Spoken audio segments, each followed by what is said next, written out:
Welcome to Samvadh. I am Vani Raju in conversation with Ms. Aarti Rajratnam, a renowned psychologist. Today we are going to explore the topic Mindful Pixels, Taming the Temptation of Screen Time. Welcome Aarti ma'am. Thank you. Today is a world of gadgets and technology. When we were growing up, especially me, I grew up in a very large family and we never had time to stop playing or being busy, relationships, interactions with others. But today's the world seems very, very different. Yeah, it is nuclear families. Parents have to engage children and they may not have the time to engage children all the time. In this busy time, parents are giving screens to children to keep them busy or maybe sometimes to make them finish their meals. This is definitely impacting the children. Could you explain about how children are not having body awareness because of screen time? This is called interoception. When you say body awareness, technically it's called interoception. How this develops is when the baby is crying, usually the parent, the caregiver, understands that this frequency of crying is for a meal. This is because she's bored, this is because he wants to play, and this used to be called attuned parenting, where as a parent I knew what the cry was for and I knew how to meet that. So when I knew how to meet it the right way, for example, if I'm hungry and I was given a meal or I was fed by my mother, then I assumed, or I understood rather, my nervous system understood that this sensation in my body is hunger and it's met with food.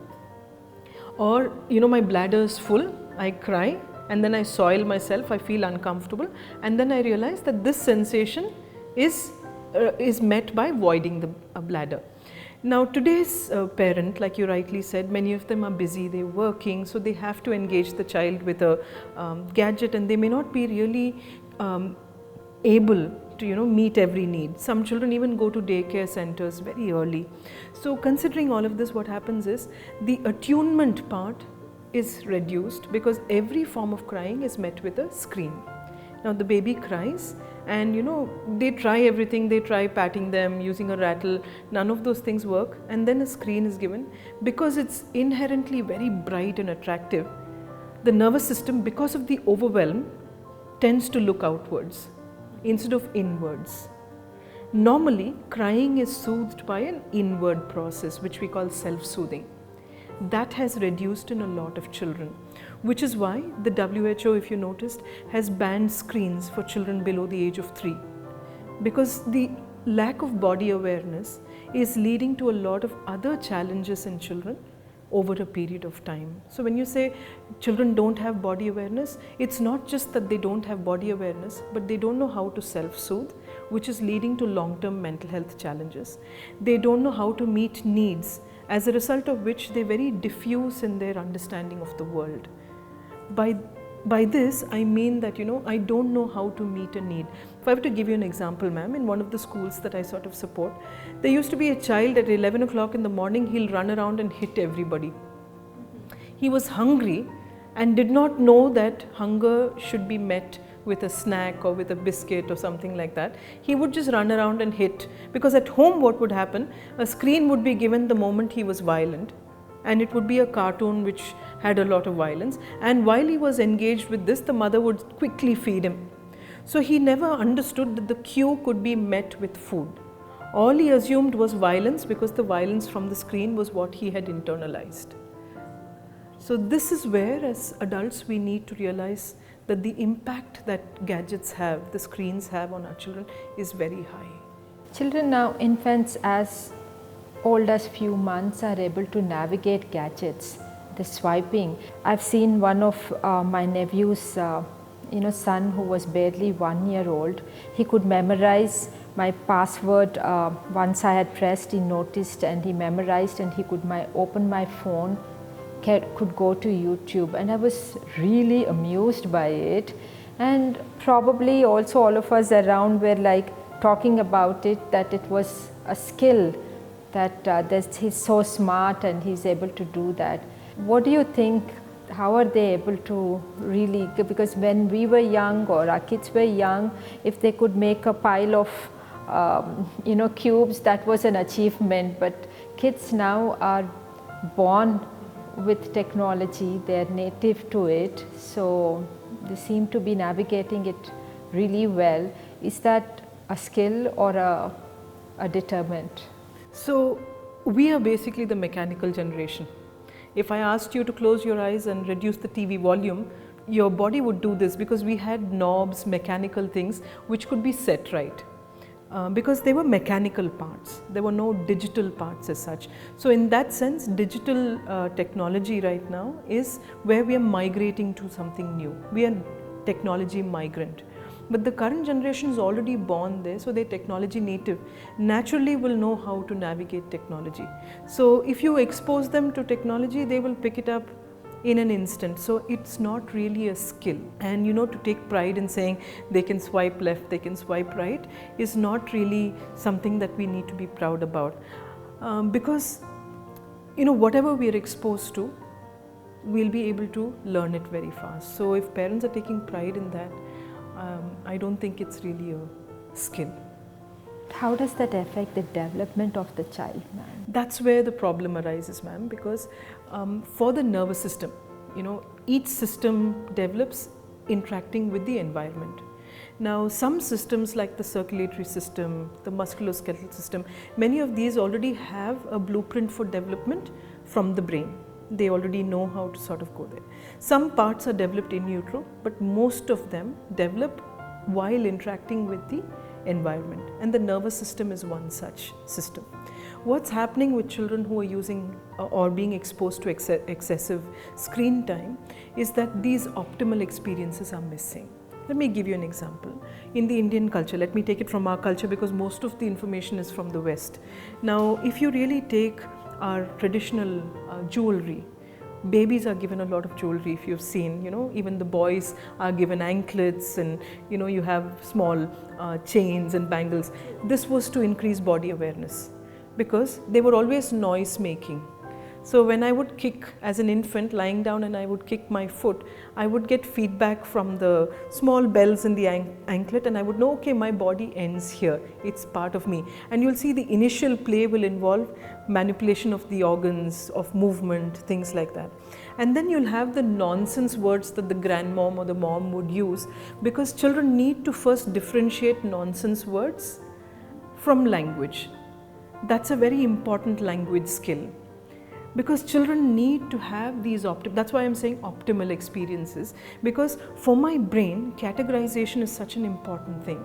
So children are hardly listening to those nonsense words directly. They are listening and seeing full-blown language, and also sometimes synthetic phonetics, the KCAT kind of thing, an American phonetics program.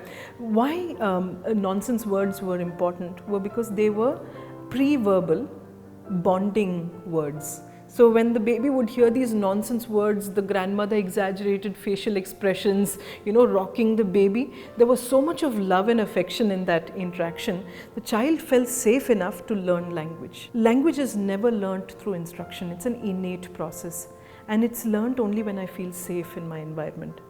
In that sense, when gadgets are given, they have bright colors, which again trigger the cortisol of the stress response in the brain. So the child is no longer feeling safe. Secondly, what happens is the visual sense does not develop till 7 years. Most children cannot actually read till 7, though our school systems say, you should read at this time, you should read by this time. If you see some of the early learning programs suggest that children are given reading after 7. Because till then, the child needs to explore the world with the rest of the system. And the nervous system thrives on all of this. So in fact, one of the beautiful quotes that I always use is, play is oxygen for the nervous system. So when a child is, say, climbing, crawling, all of this sets the brain for reading. So when I crawl, then I set the part of the brain that can read. When I climb, I set the part of my brain which can do motor planning, writing essays, solving large math problems. When I'm cycling, I'm setting myself up for writing. So there are a lot of these things that are missed out because a child is passively looking at a screen. So when you ask me how does it affect development, it is pervasive. meaning it affects all areas of development, because those optimal experiences that my nervous system requires is missing. I'm sure if you remember your own childhood, I've climbed trees, scraped my knees a million times, fallen off the cycle, all of this, but they were very rich experiences. Like cycling, for example, ma'am. How did you know how to balance? Because you had micro recoveries.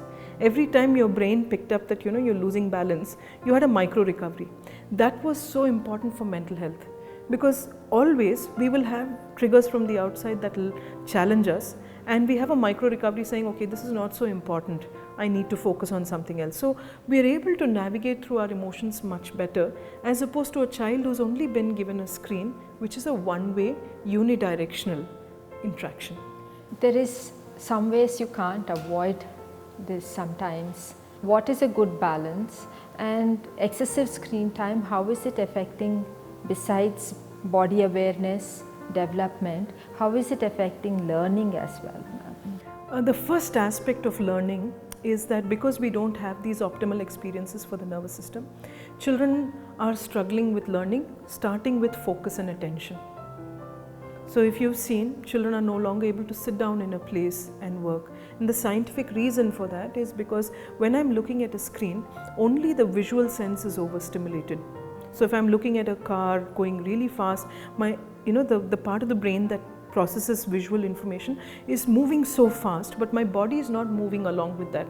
As opposed to somebody who's actually traveling in a car, the balance mechanism, the vestibular system as we call it, and the visual system are working in sync.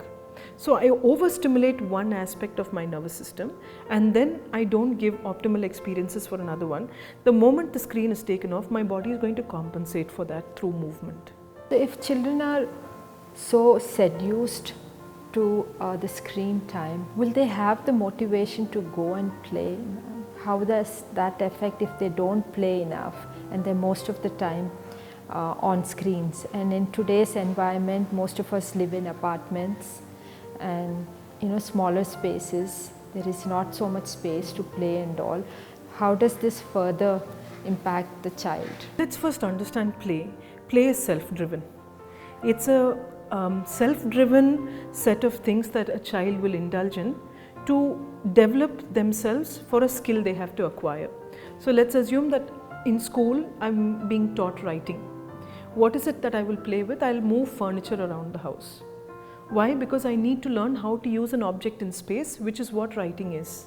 So if I need to hold a pencil and I have to draw a circle or have to write an A, I need to also move an object in space. And then you'll see these children adding music to that, or making sounds like a vehicle, and that's how they add the spelling component of that.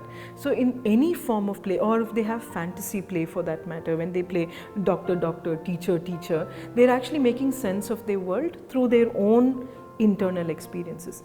When this is missing, when you're asking me will they be motivated, if I'm always engaging myself with something unidirectional and not from within me, I may not know how to play. I may miss out a lot of play skills. In that sense, there is a Romanian study where they've called this virtual autism. The child does not have the neurological diversity of autism, but they have features, symptoms of autism, where there is a delay in social emotional learning, a delay in communication and language development, and the child has no play skills.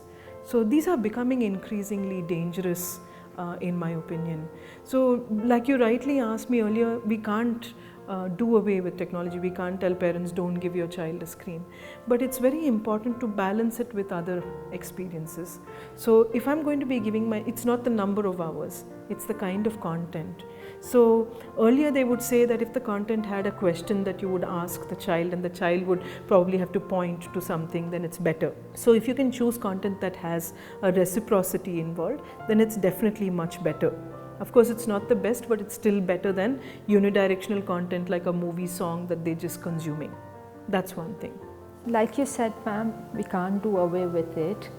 Now, can you help parents? How do they engage their children, and restrict their screen time to a certain very important time or a limited time? Can you give tips for parents to manage this screen time? First is always routine.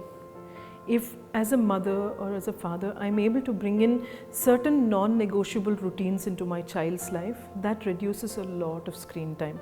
Starting with sleep habits, feeding habits, where I bring in the regular toilet habits, these kind of things where I increase body awareness without the use of a screen, I've already crossed the worst bridge. Because body awareness will lead to the next area of the brain, which is sensory awareness. The child starts becoming aware of sounds in the environment, what they can smell, what they can taste. So that's the second level. So in the multisensory level, children start enjoying it. Because when children have multiple experiences through their senses, their attraction towards a unidirectional screen will reduce. For example, when a child is manipulating an object or smelling something, it's richer than just looking at something that's giving out content that's not so great. That would be the second level. The third area, which is very, very important, is muscle memory. Let children explore the world with their body. You know, if they want to crawl, if they want to hold an object, if they want to climb a tree, have a lot of outdoor experiences that are possible, because when children use the musculoskeletal system again, they start understanding how to engage themselves when there is no screen. Because without giving those experiences, just removing a screen does not help the child in any way. It's going to lead to an extreme meltdown, a tantrum, and then we'll be forced to give back the screen because we don't know how to deal with the withdrawal symptoms the child is having. The fourth and the most important is bonding, where we build secure bonding with our children.